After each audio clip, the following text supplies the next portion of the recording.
So today we're going to be talking about climate narratives, rewriting them, the way in which we talk about climate change, the way in which climate change is talked about in an international setting, and the way we like to talk about the climate justice movement. I'm joined here by not only incredible storytellers, but also friends of mine. I'm here with Dylan and Alisi. Thank you both for joining me. Thank you for having us. Okay. So we're all part of Pacific Climate Warriors, and I think I would love to start this conversation, I guess, with the motto we all come behind. We are not drowning, we are fighting. And I would love to hear where your thoughts are on this, Alisi, and why you think this is so important. Thanks, Bibi.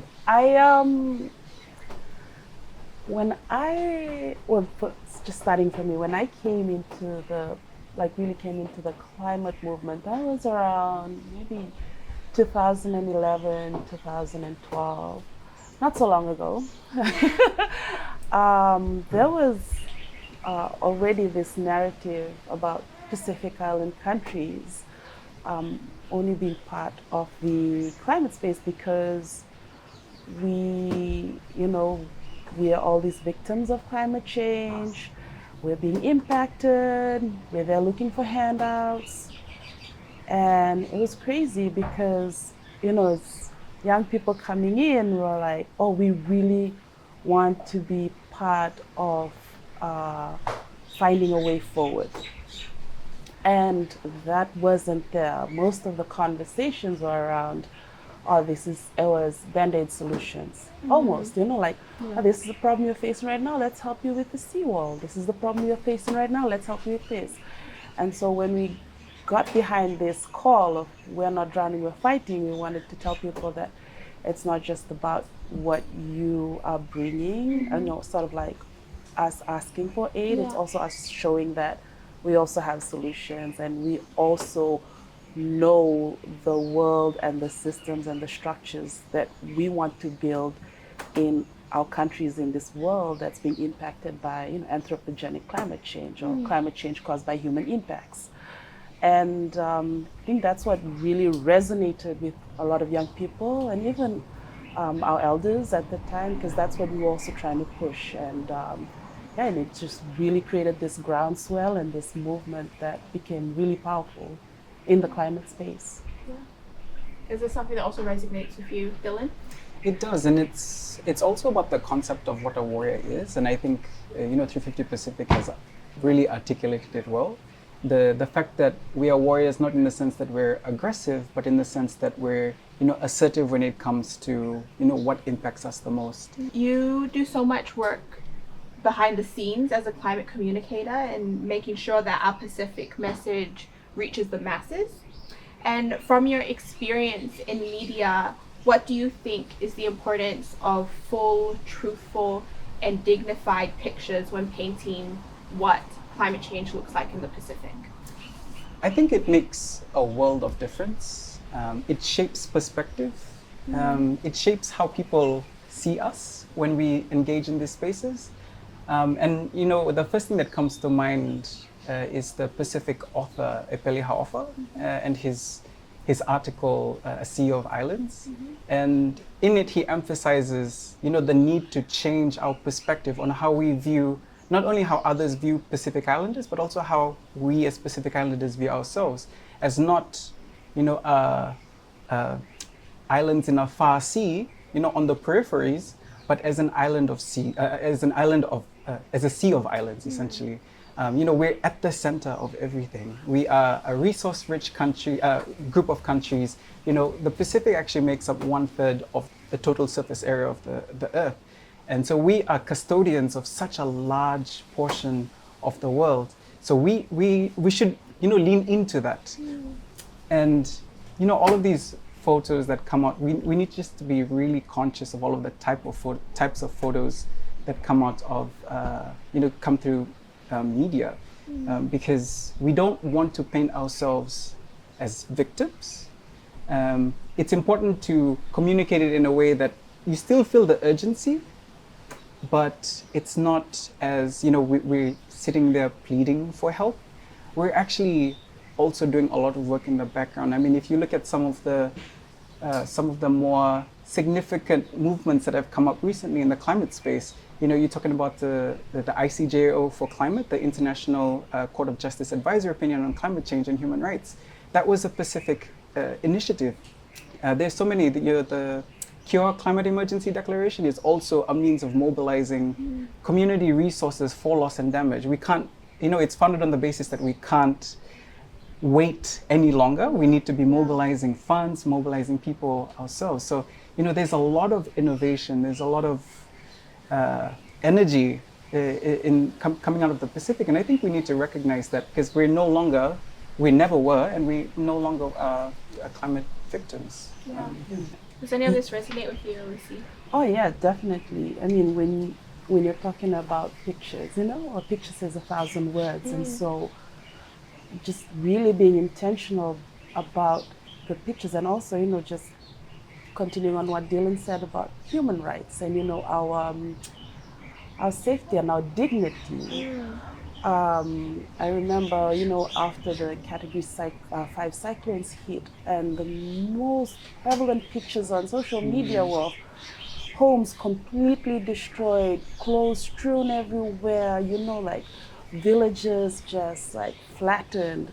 And maybe it's just human nature, maybe it's that shock value that, oh, what's so shocking, they gone through this, you know, let's put up all of these pictures that really strip away some of, or most of that dignity for people. When you're telling stories, you want to tell them in a way that maintains people's dignity, that ensures that they are empowered, that directs people in a way that brings about healing. Because some of the ways these stories get told is just like, whoa, Cat 5 cyclone, whoa, a tsunami hit, all these things are happening. Let's take the most, you know, damaging pictures that we can find, no regard for the human beings, their homes, their stories, their identities, who they are, that's been captured in that way, and let's just plaster it all over the world. And so, you know, when we're telling our stories and when we're sharing our pictures or sharing our hearts, we want to make sure that all of these things are done in a way that's carrying us together, you know, that in a loving way, in a way that heals, in a way that's trying to find solutions, not in a way that just shocks people and then, what, an hour later they're on to the next crazy thing that's happening. Yeah, I guess it's like that, the notion of like we need those full, right? Those full stories. I think what a lot of the time is not captured is the cleanup. Is like when communities come together after the cyclone, or talk to how we've helped others in the past. I think when the Tonga volcano happened, one of the stats that stood out to me, that only one article spoke about it, was how much Tonga donated to Christchurch during the earthquakes. So everyone was kind of painting Tonga as like they're wanting money, they want this, they're taking, but no one mentioned all the times that Tonga donated when they were giving, and also like per capita and per GDP, how like substantial that amount of money that Tonga donated to other places in the world when this happened. And those like strands of the story don't get put in. Like, do you feel like that as well? Oh yeah, definitely. Gosh, I'm getting a bit biblical. I'm thinking of that story in the Bible, you know, when they go and they give their tithe. Yeah. And everyone gives an amount, and then there's this poor lady who only gave 2 coins, and they're like, oh, she gave the least, but she gave all she had. You know? Like just what you said. And it's so true. And I think that's part of who we are as well, you know, like our culture, our spirituality, how we live in community. And that's part of the reason why this whole movement resonates with me too, is because we're trying to find solutions that elevate all of us together. As a community, we're giving into this so that all of us find a way forward together and no one's left behind. I don't know if you guys ever watch like climate documentaries. And no, that's a BB thing, I think. So do you guys watch documentaries? But or even like just like little stories of climate change through such a like colonial lens, or such a like foreign lens that doesn't, like you like had mentioned, and you too, Dylan, like give us dignity And so I think something like that you brought up with communications and like our Pacific people taking on these roles is like getting that sovereignty back from us. Like we have to be the media people, we have to be the documentarians and the storytellers so that we can tell these full pictures. Yeah. And it just takes me back again to T.C. Winston, T.C. Asa, when these cyclones hit, and communication was down. It was very difficult to get to the islands that had been impacted, and I, among others, were like some of the few people that had connections with media in other places that really wanted to know what was going on. And a lot of the times, the questions they were asking, it's like, give me your trauma, It's like, what's the worst thing that happened? What are those scary stories? Like, send us all the videos and information you have on that. And like, when I'm talking to them, I'm like, it's not just that. Like, by the time I was communicating with our villagers, they had already done their own assessment of damages across their district. They knew how many villages didn't have access, who did or did not have water, did or did not have food. They'd already mobilized, started cleaning. At the point where we came in, they weren't sitting around with like, help me please. They had like their lists and everything, like, this is what's been done here. These are the things we need. These are the equipment that you need to mobilize and get to us so that we can do the work. Working together, and it always comes back to that. A lot of times, the Pacific constantly gets viewed as us just, sitting back on our laurels and waiting for funding and solutions and everything to come to us. No one recognizes the insane amount of work that gets done already by Pacific Islanders. And that leads to this other point that we always constantly talk about, where everyone's always like, before you go, this is like an us thing, before you go to those global spaces, what are you doing back at home? We should be picking up the rubbish and planting mangroves. And I'm like, it's possible to care for multiple things at the same time. Just because I'm at a UN conference doesn't mean I'm engaged in these things.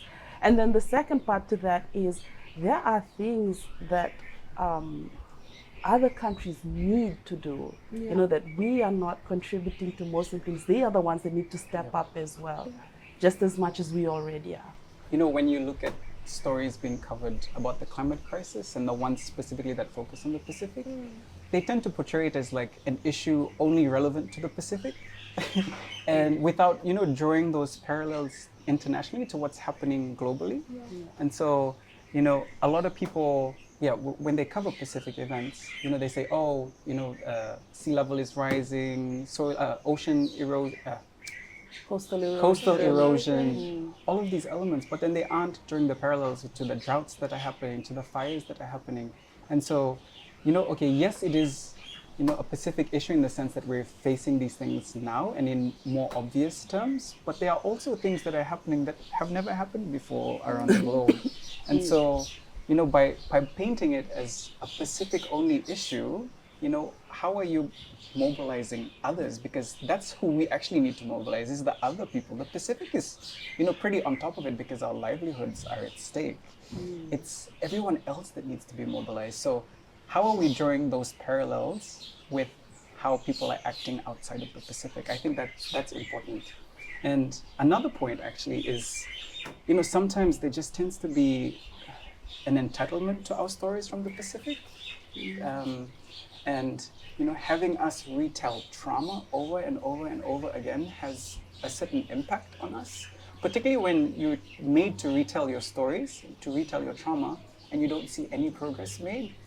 People tend to, it doesn't bode well with a lot of people.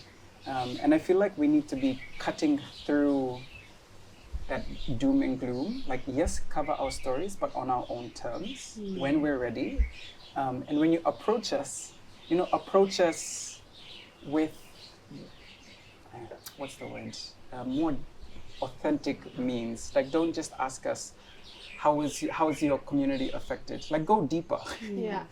Usually it's just those. No, it's just like also it reminded me of something. Also, the way that they ask questions, like they've already decided Yeah. what the skeleton of the story is, you know? And some of those big things that we've had to really also like push back on is the idea of global warming. When you know climate change is talked about global warming, oh, the whole world is getting hotter. That wasn't exactly it, you know. It's like this heating was causing changes in the environment all around the world. It's not just everywhere getting hotter. There's like droughts, there's more intense floodings, you know, the monsoons, even the winter months. Everything is just like going, you know, off. And then the second one is sea level rise. Like, oh, when they come in and they interview and they're like, so you notice sea level rise? Like, how high has the sea level come? You're like, it's not like that, you know. It's not like what is just rising up and suddenly you're underwater. There's so many other things that are happening in our ocean before we know the water overtakes us as well. Like saltwater intrusion affects the soil and the plants we grow, agriculture. You have ocean acidification that's warming up the oceans and the corals aren't growing well. Corals are the basis of life, where all the fish and everything else is, and that's our food sources, our livelihoods. And so there are all of these other things that are happening before the water comes up, and no one's noticing or talking about that. They're just focused on these big, like, overarching themes that they've been hearing for so long that we have to push through as well. Yeah, and I guess you like kind of bring a good point of like they've basically already written a movie and everyone has a role and they want us to play those roles. And if you don't, they find someone else who does. Yes, they'll find another brown person that does. But I think that also brings like such a good like something really important that we need to mention of how a lot of the times the roles of experts, they don't cast us. Like, right, like as you were talking about the ocean, Alisi, like I'm reminded of your expertise in marine biology and that science background that you come from, that you're probably one of the leading like marine and like climate science. Like, do you say like no because you're like humble yourself? She's humble. But a lot of like expats would come and think that they are the specialists in our islands. Like we are the specialists. But yeah, when they interview people to give like context to like the science, they go and interview like professors overseas. They don't interview us like as specialists. Like, do you ever come across that? Like, we are given the role to give hope and to give trauma, but not the role to give solutions. I absolutely. When I go to COP, my role is usually to connect the media with Pacific voices in whatever capacity, in whatever way they see fit. And one of my biggest observations is, they're always on our backs for stories, for trauma, for, that inspiring people bits, those bits. But whenever it comes to contributing like technical capacity, like for example, the past 2 years has been significant in the fact that the IPCC the sixth assessment report was released slowly, and that was the time that I had gotten involved into COP, and just seeing how the Pacific people were constantly overlooked when it came to speaking specifically about the assessment report, and how we were only called upon to talk about loss and damage, talk about our stories about loss and damage, about climate enforced displacement. Those were the types of issues that we were being presented with by media. It was never the technical capacity. And then you have Alisi, who sits here, as a marine scientist. We have the technical capacity, we have the technical know-how. We know how our oceans, are changing. Why not let us speak? And usually, when what it boils down to is, the fact that they view the Pacific as lesser than, as not possessing that ability to own that own narrative, and discuss things like that. That's such an important point around, like that the Pacific is not a monolith, and that stories told about climate change often frames us as that, right? Like as a Samoan, they think I can speak of the whole Pacific. So if there's like king tides and Kiribati, media will call me to comment on it. Like I cannot comment on it. Do you find that a lot with how they expect like you as a Fijian, you as a Tongan, you as Samoan to speak on the whole Pacific? Oh yeah, all the time. And then it comes down to our own communities. Like Fiji is not a monolith either. And that's another interesting point that I often remind myself I need to be reminded sometimes of storytelling. It's a big part of our culture too. We have our culture is oral, our storytelling, how we pass on knowledge. And there's also sacredness around that. And a big part of it is not telling stories that are not yours to tell, you know? And I think most of the time in like the global space, they just assume we can just go in and tell any story. But you can't. There's not restrictions, but respect for if you want to hear this community's story, you will need to go and ask for permission from them and hear them tell the story. Or this community, I cannot tell a story on behalf of all these communities. And that really should frame the structure of how we view storytelling. And then it goes into this whole process of, extracting information or engagement that if you want to do this, you need to be able to reach here, get the approval, talk to them, bring it back, and then tell them again how it went. And it's hard. And that's why most people can't do it. That's why they try and find a shortcut by, coming to people like us. And I think it's important for us to also push back on that and say, oh, well, you need to go directly there. Yeah, I'm not going to tell you their story on their behalf. Yeah, I mean, just building off of what Alisi said, there are a lot of movements now, youth movements in particular, that are, trying to build the capacity of young people to meaningfully engage in all of these spaces. And I think, one aspect that I'd like to see more focus on is, just the amount of collaboration that's happening throughout the region. It's not only one country championing something, it's the Pacific championing something. And, there's collaboration between youth groups, there's collaboration between community organizations, there's, collaboration between NGOs, CSOs, and with government as well. And I think that's, maybe that's like a Pacific thing because, we have a lot more access to our Pacific leaders, which is, something that we've capitalized on. Having that face-to-face value is really important.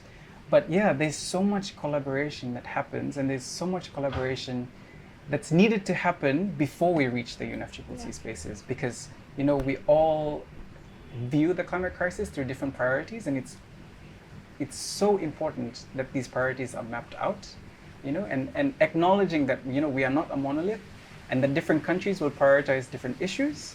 But the fact is, we're all mobilizing to address the climate crisis.